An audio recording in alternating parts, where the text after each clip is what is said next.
Meus queridos, a paz do Senhor Jesus a todos. Hoje, lição de número 12, sendo a Igreja do Deus vivo. Nossa lição está dividida em 3 tópicos principais que são: a natureza da Igreja do Deus vivo. Segundo, Cristo e o relacionamento com a Igreja.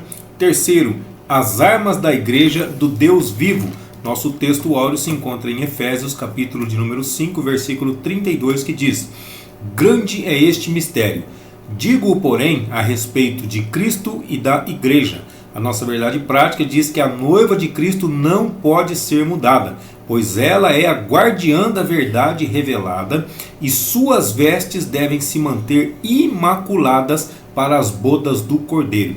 A palavra-chave aqui é igreja. Primeiro tópico, a natureza da igreja do Deus vivo. O que é natureza? Natureza é de onde surgiu, o que é natural dela. Primeiro subtópico vai dizer assim: a casa do Deus vivo. Então Paulo orienta Timóteo como andar na casa de Deus, que é a igreja do Deus vivo. Então ele está dizendo que a casa de Deus é a igreja do Deus vivo. Está em 1 Timóteo capítulo 3, versículo de número 15, a parte A do versículo.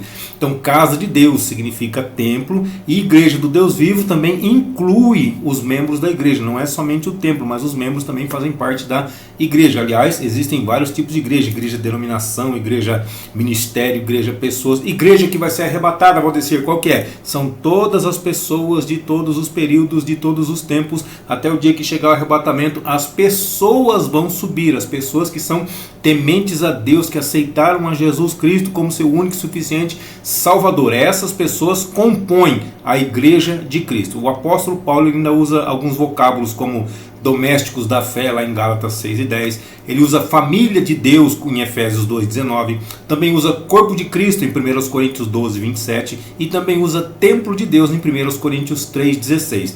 Agora, Deus vivo, assim, dá ênfase ao verdadeiro Deus em contraste com outros deuses, ou com deuses falsos, ou com deuses mortos, ou com deuses que não existem e foram criados simplesmente pela mente do ser humano. Está lá em 1 Coríntios 8,4, 2 Coríntios 6 e 16 e 1 Tessalonicenses 1 e 9. Esses versículos, se você quiser conferir na sua Bíblia. Ah, vou dizer, eu não consegui ouvir. Volta o vídeo que você vai estar repetindo para você aí. O segundo subtópico fala sobre a coluna e firmeza da verdade. Então, 1 Timóteo 3,15. Agora, a parte B. A parte A é: mas se tardar, para que saibais como convém andar na casa de Deus, que é a igreja de Deus vivo. Aí vem a parte B: a coluna e firmeza da verdade. Então, casa de Deus é igual a igreja, que é igual a coluna da verdade. Então, nessa metáfora, a igreja ela é o fundamento, ou seja, a base, o alicerce que sustenta a verdade. Ou seja, ela foi instituída, quem vocês estão falando da igreja, ela foi instituída como guardiã da verdade revelada por Deus. Então, a igreja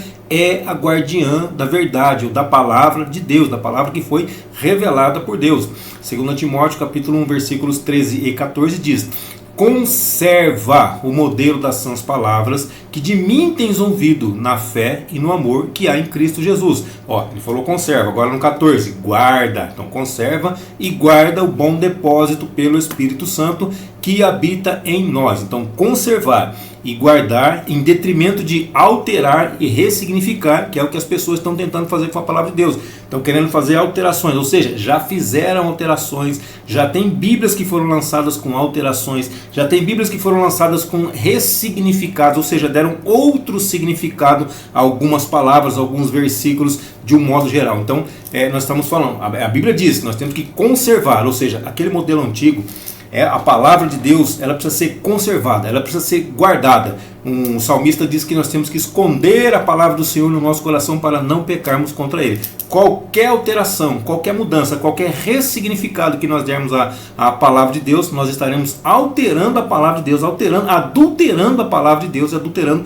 a vontade de Deus, porque a vontade de Deus é uma, Ele deixou revelada qual que é a vontade dele. Se nós fizermos alguma coisa diferente do que é a vontade dele, vai ser adultério, vai ser uma ressignificância, vai ser pecado. Então essa verdade é o Evangelho de Cristo. A verdade é o Evangelho de Cristo. Não tem outra coisa. Não adianta ressignificar, não adianta modificar, porque o Deus é o mesmo. Se Deus é o mesmo ontem, hoje, eternamente, a palavra de Deus é a mesma ontem, hoje e eternamente. Não tem mudança. Então essa verdade, mais uma vez, ela é o Evangelho de Cristo, ou seja, as boas novas de salvação. Gálatas 2,5 vai dizer assim: aos quais nem ainda por uma hora cedemos com sujeição, para que a verdade do Evangelho permanecesse entre vós. Então, portanto, é necessário, aliás, é responsabilidade da igreja, que somos nós, propagar, testemunhar e também defender a verdade do Evangelho, que é o que nós estamos fazendo aqui. Nós estamos, além de propagar, nós estamos testemunhando e ao mesmo tempo estamos defendendo, ou seja, não é para ter alteração, não é para ter adulteração, não é para ter ressignificância ou ressignificado, assim, seja como você preferir utilizar a palavra, não é para ter nenhuma sombra de variação na palavra de Deus. Então nós estamos defendendo isso daí. A palavra de Deus é a mesma ontem, assim como Deus é o mesmo ontem, hoje e eternamente. Mateus 28:20. Ensinando-os, a Bíblia não diz que nós temos que ensinar, a Bíblia está dizendo, ensinando-os a guardar todas as coisas que eu vos tenho mandado. Eu quem? Jesus tem mandado algumas coisas e nós temos que ensinar as coisas que Jesus mandou. Mas espera aí, como que eu sei o que Jesus mandou? Jesus mandou e deixou escrito aqui. Tudo que ele mandou está escrito aqui. Então tudo que ele mandou eu tenho que aprender e tenho que ensinar e tenho que defender também. E eis que estou convosco. Olha só o que ele ainda diz para nós. Eis que estou convosco todos os dias. Não é só um dia, não é só... Não. Todos os dias, até a consumação dos séculos.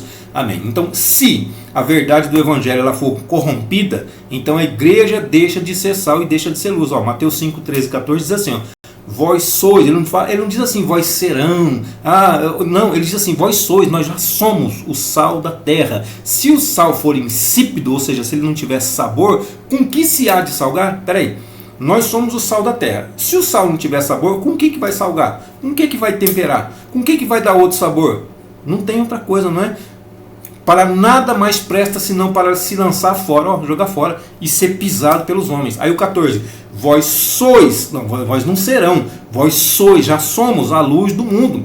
Não se pode esconder uma cidade edificada sobre um monte. Não tem como esconder a luz. Se você colocar debaixo do alqueire, debaixo da cama, não tem como esconder. Ela vai brilhar e todos vão perceber que existe uma luz naquele lugar. Está dizendo assim, vós sois. Agora ele não está dizendo, não diz aqui, mas estou imaginando.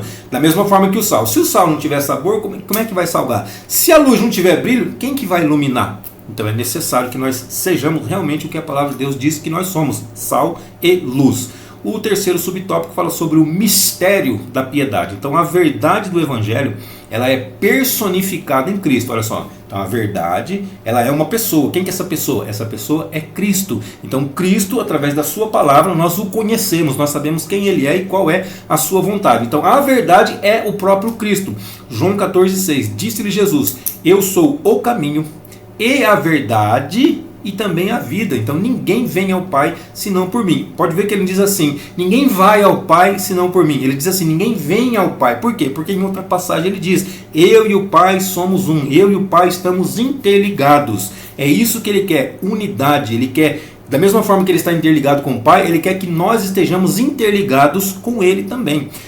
Então, nessa concepção, o apóstolo Paulo diz, grande é o mistério da piedade, como nós já lemos em 1 Timóteo 3,16, só na parte A do versículo. Então, devemos aqui ter a atenção para as palavras mistério e também piedade. Colossenses 26, olha, o mistério que esteve oculto desde todos os séculos, em todas as gerações, e que agora foi manifesto aos seus santos. Que mistério é esse, Valdecir? O mistério da palavra, o mistério é o próprio Jesus. Jesus esteve oculto no seio do Pai, como diz lá em João. Ele esteve oculto no seio do Pai, mas agora nos foi manifesto. Aqui em Colossenses está dizendo, foi manifesto agora ele apareceu, agora ele está, ele se faz presente junto conosco através da sua palavra, através do seu Espírito que habita em nós. Então esse era um mistério oculto, agora foi manifesto através da sua vinda. Então a piedade, agora o mistério já foi falado, agora a piedade ela retrata a base do cristianismo, que é a fé cristã. Então a piedade é isso daí. Não tem o ímpio e tem o pio. O que é o pio? O pio é o piedoso, o pio fala de piedade. Então essa é a base do cristianismo, essa é a base da fé cristã, a piedade. 1 Timóteo 3,16.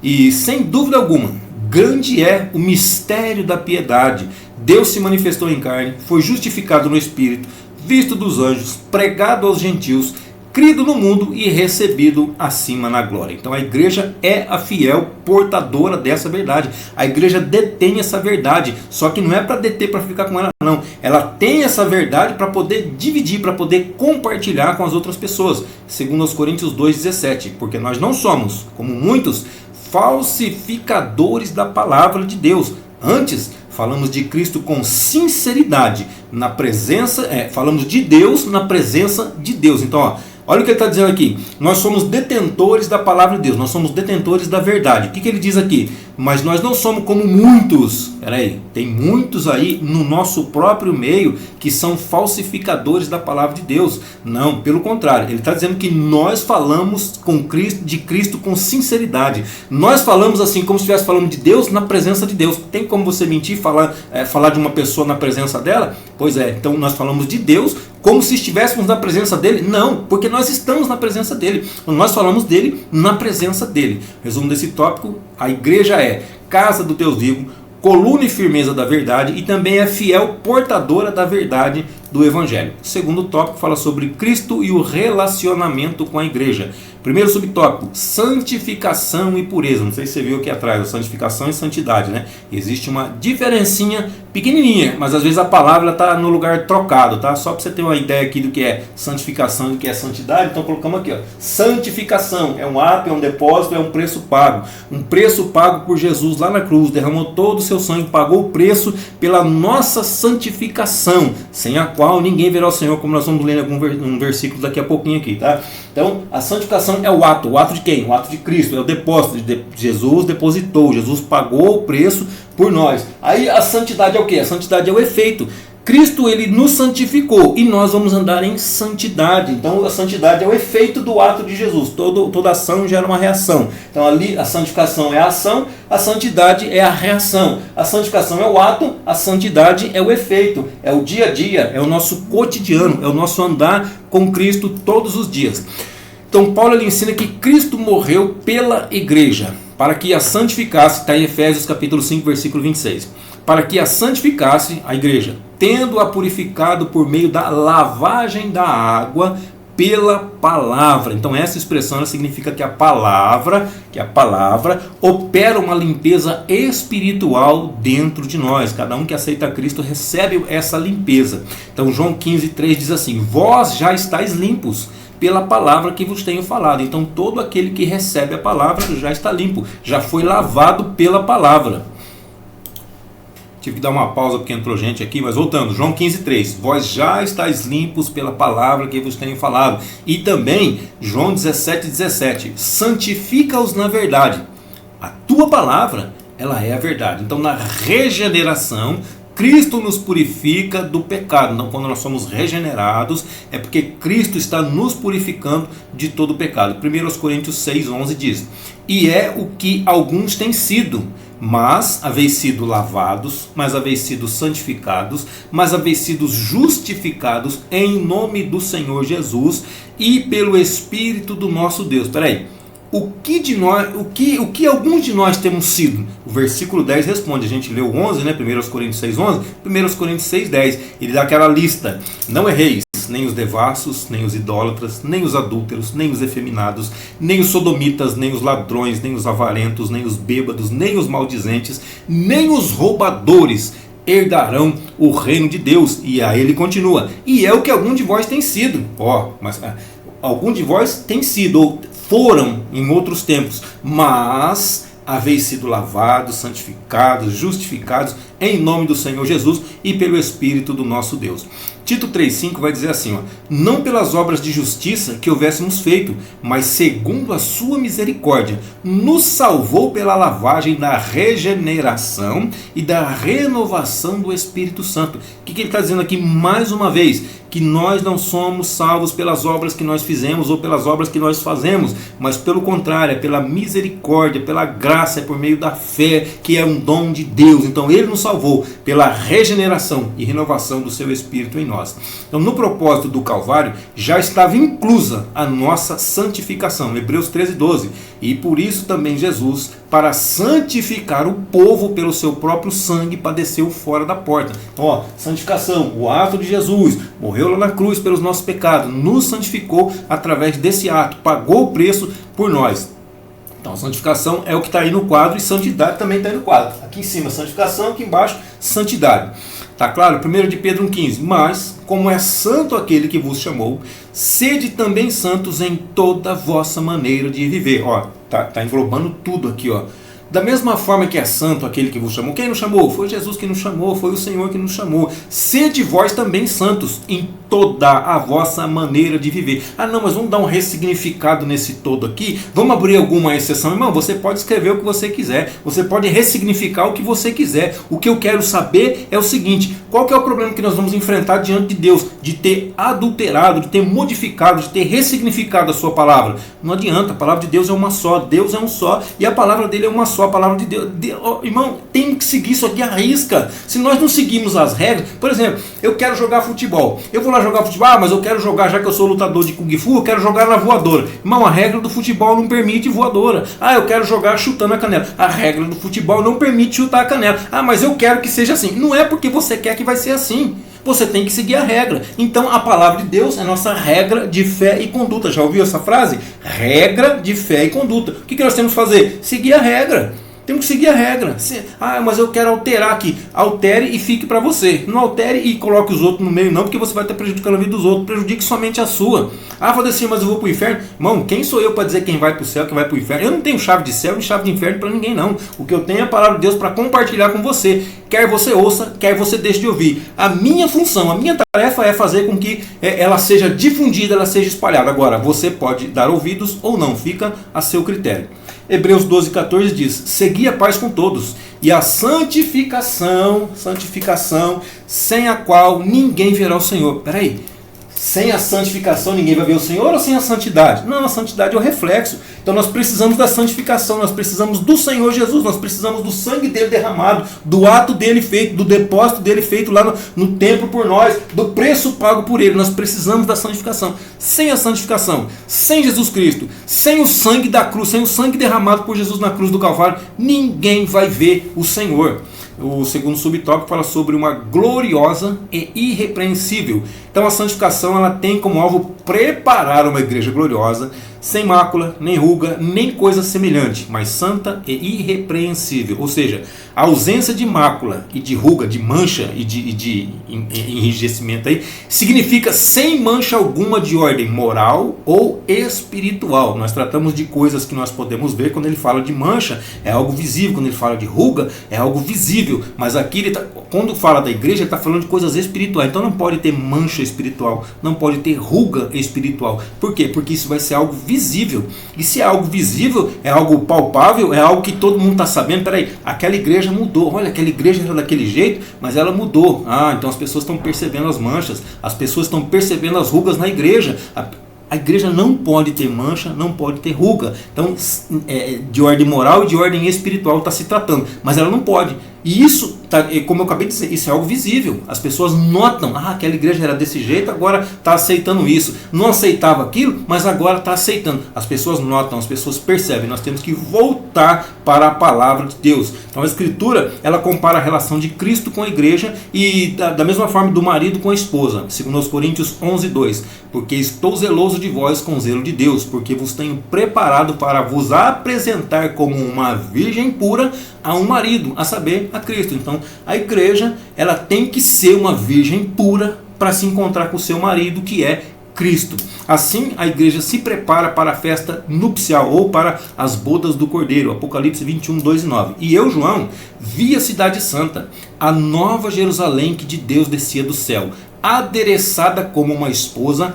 ataviada para o seu marido, enfeitada para o seu marido. E veio a mim um dos 7 anjos que tinham as 7 taças cheias das últimas 7 pragas, e falou comigo dizendo: vem, mostrar-te-ei a esposa, a mulher do Cordeiro. Irmão, toda noiva ela tem que estar preparada para as núpcias, e ela tem que ter se preparado desde o início da sua vida. Quando ela começou, ela já tem que estar se preparando para as suas núpcias. E a Bíblia diz que não pode ter ruga, não pode ter mácula. Estamos falando de uma esposa, é uma comparação, Uma mulher quando vai se casar ela tem que ser virgem, assim como seu esposo quando vai se casar ele tem que ser virgem. Jesus desceu aqui e cumpriu a parte dele, sem nenhuma mancha, sem nada que pudesse denegrir o seu nome, e ele venceu. Agora a sua noiva, ele derramou seu sangue pela sua noiva. Agora a sua noiva, que agora é a sua esposa, ela vai ter que estar preparada, sem mancha, nem ruga, nem coisa semelhante, para poder encontrar com o seu esposo. É assim que tem que ser, é assim que deveria ser, precisa ser. Agora, se a igreja estiver com mancha, estiver com ruga, estiver com mácula, o que vai acontecer? Será que ela vai realmente se encontrar com o seu Senhor? Estou dizendo assim, a igreja é como uma só, mas assim, algumas partes dessa igreja não são igreja. Infelizmente, devo te dizer, devo te alertar. Se você acha que faz parte da igreja, mas está descumprindo a palavra de Deus, tome cuidado, porque senão a igreja sobe, você vai, mas eu também sou igreja. Será que é mesmo?